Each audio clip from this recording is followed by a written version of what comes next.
His name was Selco Begovic. He worked as a medical technician in a mid-sized city in southern Bosnia. In the spring of 1992, he owned his apartment. His wife taught primary school. They had a pantry stocked the way Bosnian families always kept a pantry. Some preserves, some coffee, some flour. They had a small amount of gold, a necklace and a ring, set aside the way their parents had told them to set things aside. Savings for a crisis. They had no way of knowing that within 6 weeks, those gold pieces would be worth less, in practical terms, than the contents of a convenience store rack. He had no way of knowing that the barter economy forming around him was not a spontaneous, equal marketplace of desperate people trading fairly under pressure. It was a supply chain, controlled, structured, and profitable, for a very small number of men who understood exactly what was happening, while everyone else was guessing. This is financial autopsy. We do not tell you what the collapse felt like from the inside. We show you who designed the inside and who walked away richer when it ended. In April 1992, the army of Republika Srpska began shelling Sarajevo from the surrounding hills. The city had a pre-war population of approximately 435,000 people. By the end of the first month, the formal economy had ceased to function. Stores that had shelves in March had nothing by June. The municipal government could distribute food aid when it arrived, but distribution was uneven, politically filtered, and never sufficient. The UN air bridge that would eventually deliver humanitarian supplies was not yet operational.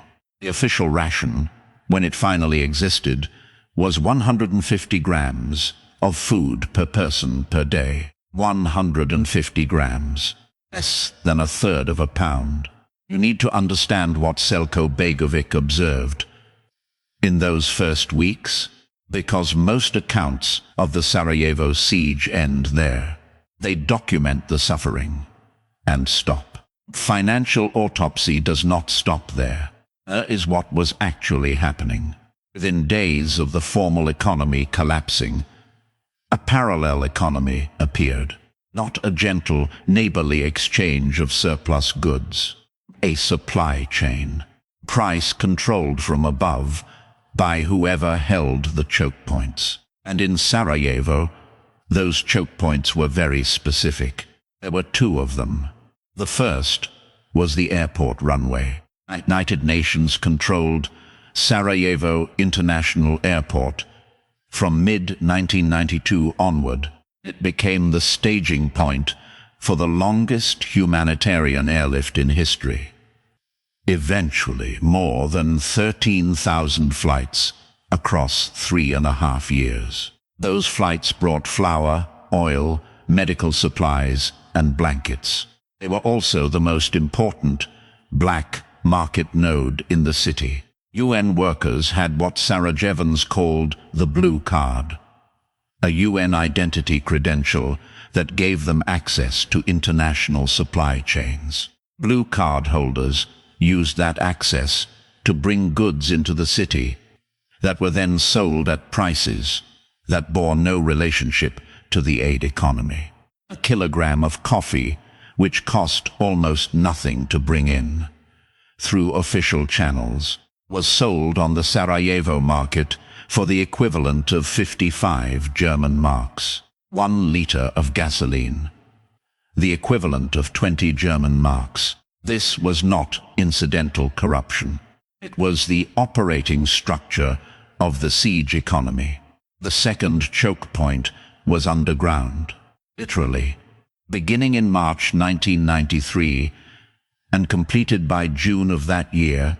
The Army of the Republic of Bosnia and Herzegovina dug an 800-meter tunnel beneath the airport tarmac, connecting the besieged city to Bosnian-held territory on the far side. The tunnel was 1.5 meters high. You had to bend almost double to pass through it. It was damp, poorly lit, and shelled at its entrances. When the Serb artillery spotted movement, a shell in May 1995 killed 11 people waiting to enter the tunnel's mouth. Every day, despite this, thousands of people and up to 20 tons of supplies moved through it. The UN officially pretended the tunnel did not exist. Here is what blows people's minds. The tunnel was not primarily controlled by ordinary citizens trading with their neighbors. It was controlled by commanders, by political insiders, and by criminal entrepreneurs who understood that whoever governed the flow of goods into the city governed the city itself. Peter Andreas, writing in his 2008 study Blue Helmets and Black Markets, documented this structure in forensic detail. The siege, Andreas found, was economically profitable for a specific category of local and international actors. The price differential between the outside world and the inside of Sarajevo was so extreme that whoever held access to crossing points held, in effect, a toll booth on survival. One of the men who held that toll booth was Jusuf Prazina. His nickname was Juka. Before the war, I had been an organized crime figure running a racketeering out of the Centar municipality of Sarajevo. I was 28 years old when the siege began in April 1992. Within weeks, he had expanded his gang into a paramilitary force he called Juka's Wolves.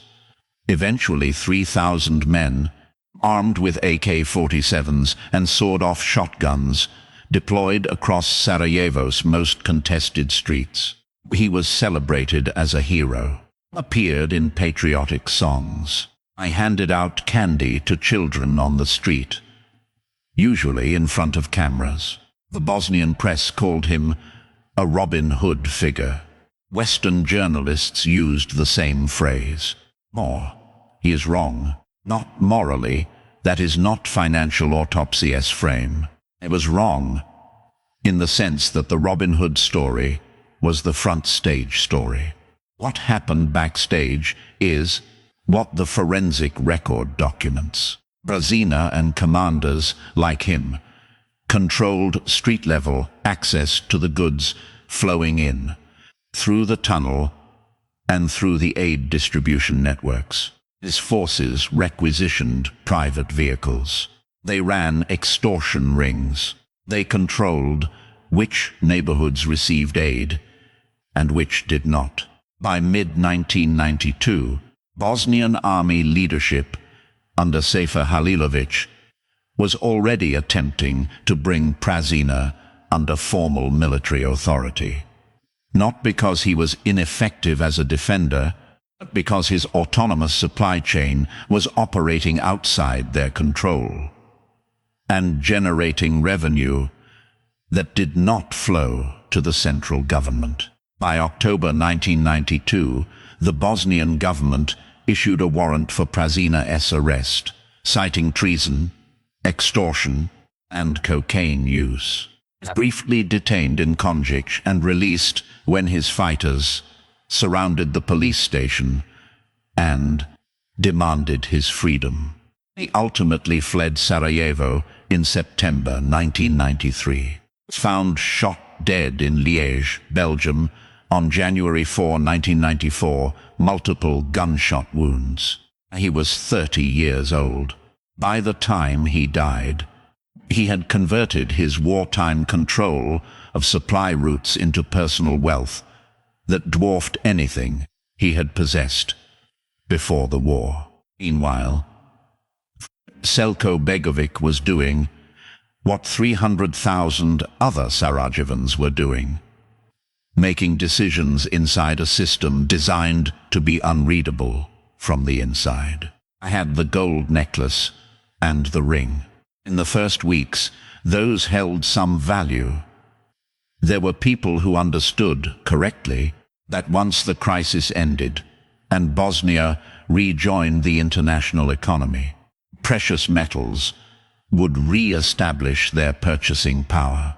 In that transitional window, they could be traded for DM, from contacts with connections to the outside world. It was not wrong to hold them. It was wrong to believe they were the primary asset. By autumn 1992, with the siege fully established, gold was being accepted by warlords and informal traders at what Selco himself later documented as a can of soup value. This is the specific phrase, can of soup, not because the warlords were unintelligent. They understood perfectly that gold retained long-term value. They accepted it at that price because they were the only buyers, and they could set any price they chose. The person with gold in a closed market has no leverage. The person who controls the supply of bread in that same closed market has all leverage. This is the mechanism, same pattern, same stages, same outcome. What traded at full value, and sometimes above full value, was utility. Cigarettes were the de facto currency for small transactions, just as they had been in the prisoner of war camps, documented by British economist R.A. Radford after World War II, just as they had been in the post-war Berlin black market, where a carton of American cigarettes purchased at the Army PX for $1 sold on the street for 200. Autopsy lighters, the specific item, became a Sarajevo trading unit, not because they were expensive, because they provided fire. Fire for cooking, fire for boiling water, fire for warmth in apartments without heating. Selco's documentation records that he maintained a supply of hundreds of lighters, using a large propane tank to refill disposable units. I traded filled lighters for food. I traded alcohol for medicine. I traded nothing for gold because no one he needed anything from had a use for it. A bar of soap that cost 50 cents before the war traded for a dozen eggs. Antibiotics, amoxicillin, tetracycline, commanded prices equivalent to weeks of wages. Bleach, used to purify water, held value that its pre-war price suggested nothing about. These were not random barter transactions between individuals with symmetric information. These were price-controlled exchanges in a market where the buyer's desperation was known and the seller's alternatives were absent. The person on the selling side of that transaction, the person with antibiotics, with a lighter, with a bag of flour, was not a neighbor. In most documented cases, they were connected to the supply chain that ran through the tunnel, the aid distribution network, through the commanders who controlled the crossing points. Now here is the layer that every account of Sarajevo misses. The supply chain did not just operate within the besieged city. It operated across the siege lines. This is the counter-intuitive mechanism. The men profiting from the siege were not solely on the besieged side. The siege lines, which appeared from the outside to be impermeable walls between enemies, were in fact negotiated toll points. Serb commanders on the hillsides controlled what could pass through specific corridors. They did not control it for free. Bosnian black market operators paid for access. Documents and interviews compiled by Andreas confirm that cross-ethnic trading was routine. Serb, Bosniak, and Croat entrepreneurs trading with one another at the operational level. while their governments were officially at war. One documented exchange: 2 Serbian prisoners of war traded for 1 cow. The cow was then sold within the city. A bribery fee was required in the preferred brand of cigarettes of whatever border guard controlled the relevant corridor. Not just any cigarettes. A specific brand. A quick pause. If you are beginning to see the mechanism, not the event, the mechanism, hit subscribe. This is Financial Autopsy. I do not tell you what to buy. I show you how the system was built, who designed the trap, and who walked away when it closed. It is free. Unlike the lesson Selco Begovic paid for in 1992. The mechanism at the top of this supply chain was not Jusuf Prazina. He was a mid-level node. The mechanism at the top was what the Washington Post would later call the most important single weapons pipeline of the Bosnian War. This was the Third World Relief Agency, known by its initials as the TWRA, a Vienna-based humanitarian organization run by a Sudanese man named El Fatih Hassanain. The TWRA was officially a charity. It had offices in Sarajevo, Budapest, Moscow, and Istanbul, the precise geographic nodes of the wartime weapons supply chain. Between 1992 and 1996, Austrian investigators tracked 350 million flowing into Dara accounts at the First Austrian Bank. In July 1992 alone, 1 month, 20 million entered the account. In October of that year, a Saudi government official arrived at the Bank's headquarters in downtown Vienna, carrying 2 suitcases filled with cash. At least half of the total funds. Western intelligence estimates put the weapons-related total at approximately 800 million when the full pipeline is counted, were used to purchase weapons on the black market and smuggle them into Bosnia via chartered Russian helicopters, via Croatian territory, via the tunnel itself. Bosnian President Alija Izetbegovic personally vouched for Hassanain's credibility in a 1993 letter to the First Austrian Bank.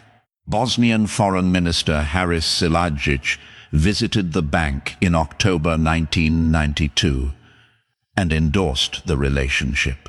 Hasan Cengic, who became Bosnia's Deputy Defense Minister, sat on the TWRA Supervisory Board and was the man who arranged the primary weapons pipeline from Iran. Hassanain himself was accredited in Austria as the Sudanese cultural attaché in March 1992, granting him diplomatic immunity that protected him from police investigation for years. This was not a criminal enterprise operating outside government awareness.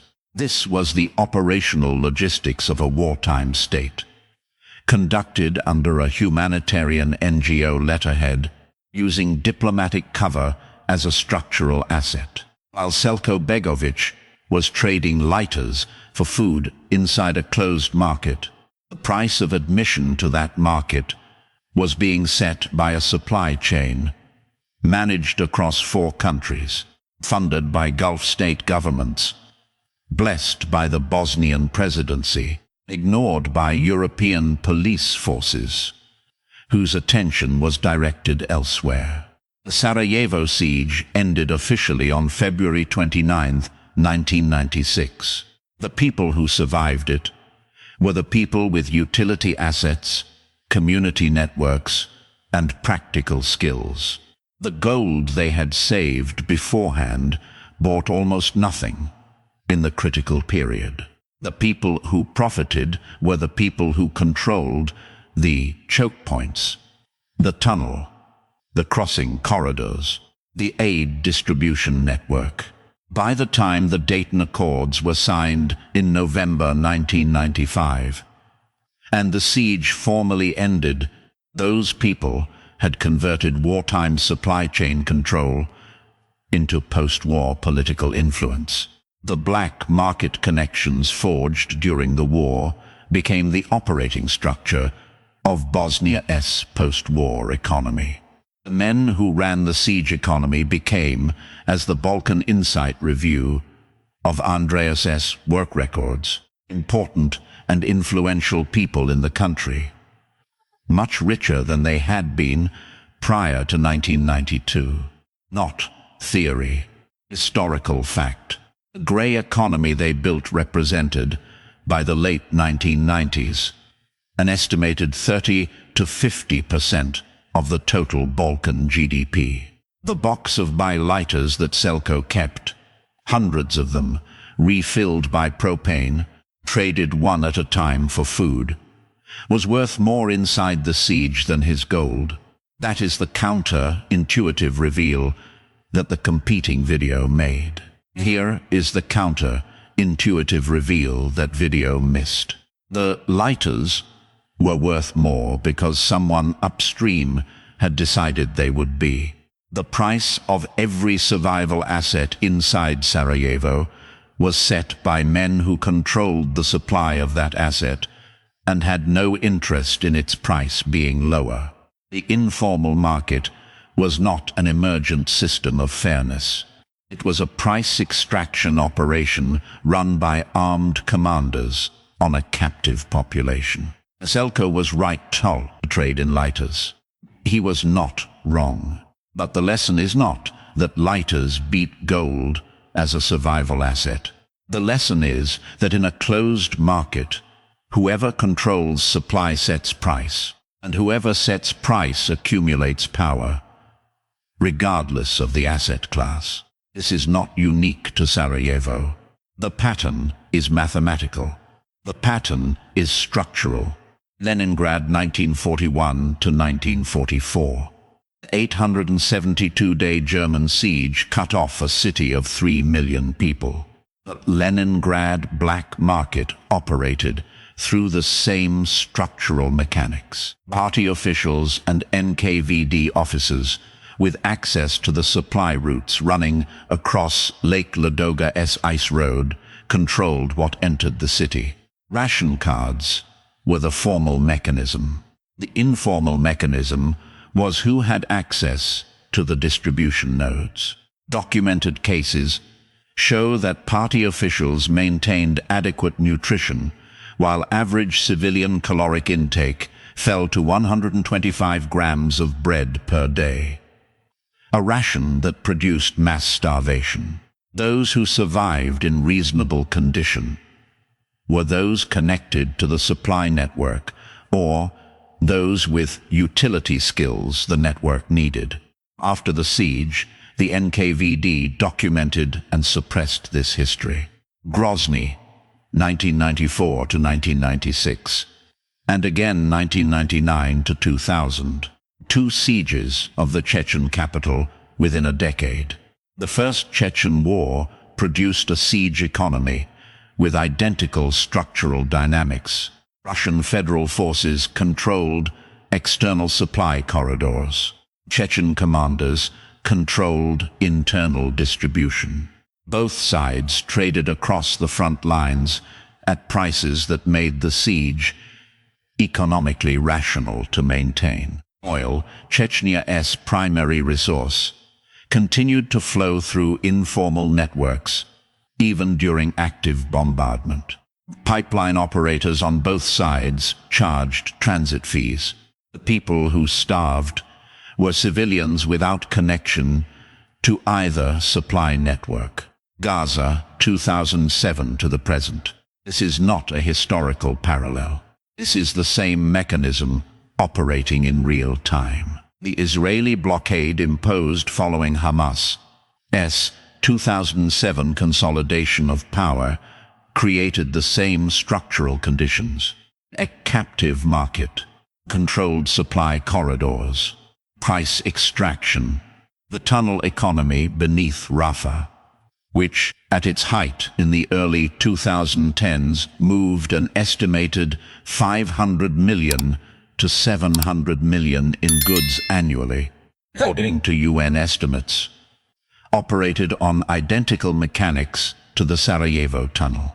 Hamas collected taxes on goods entering through the tunnels. The tax rate, documented by the Carnegie Endowment for International Peace, reached approximately 25% on commercial goods at peak operation. The commanders who controlled the Rafah tunnels converted that revenue into political infrastructure that outlasted every ceasefire. Their civilian population, 2.3 million people in 365 square kilometers as of 2024, survived at the mercy of a supply chain they did not control. Same pattern, same stages, not same outcome. What Selco Begovic saw was real. A neighbor offering a gold necklace for cigarettes and lighters. That transaction happened. What he could not see was the supply chain behind the lighters. The BIC lighter in his hand had passed through a tunnel controlled by a commander who taxed its entry, been transported by a network connected to humanitarian channels that moved both legitimate aid and black market goods through the same physical infrastructure, and been priced at a level set not by supply and demand between equals, but by whoever held the choke point. Forensic question that Financial Autopsy asks is not which assets survive collapse. Every survival account answers that question. The forensic question is, who profits from the collapse? And how does that profit compound after the collapse ends? In Sarajevo, the answer is documented.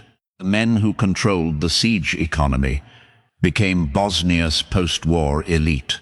The wartime smuggling networks became the legal business infrastructure. The criminalized war economy, as Andreas documents, became the foundation of the post-war grey economy, representing 30 to 50% of regional GDP. Selco Begovic survived. Jusuf Prazina died at 30, with a bullet in him, before he could collect the full dividend of the position he had built. El-Fatih Hassanain, who moved 350 million through a Vienna bank account while carrying diplomatic immunity, was asked to leave Austria in 1994 for misusing Austrian hospitality. He continued operating from Istanbul. By 2006, he was opening a new charity in Bosnia. The pattern is not about which asset class you hold. The pattern is about who controls the choke point when the formal economy stops working. In every documented siege, Sarajevo, Leningrad, Grozny, and the blockades operating today, the choke point controller is not the person with the most gold. It is the person with access to the supply corridor. They do not need to own the goods. They need to own the gate. Now go study. Who controls the gates in your supply chain before you are standing on the other side of one?